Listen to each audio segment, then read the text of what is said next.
Hello bachcho, let's see this question. These question contain statement 1 assertion and statement 2 reason. Option A statement 1 is true, statement 2 is true and statement 2 is the correct explanation for statement 1. Option B statement 1 is true, statement 2 is true but statement 2 is not a correct explanation for statement 2. Option C statement 1 is true, statement 2 is false. Option D statement 1 is false, statement 2 is true. Statement 1.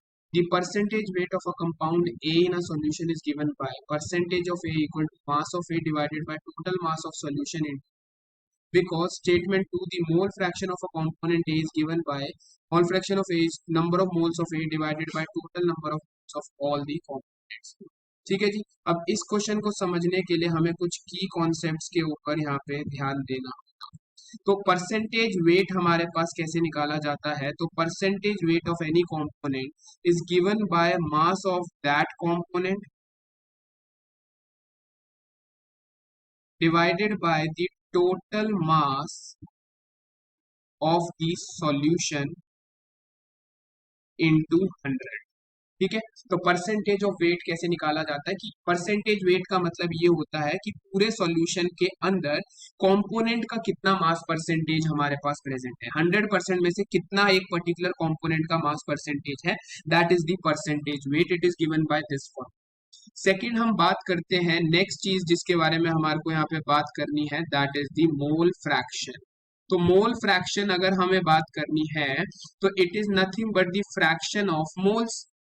ठीक है, fraction of moles of a component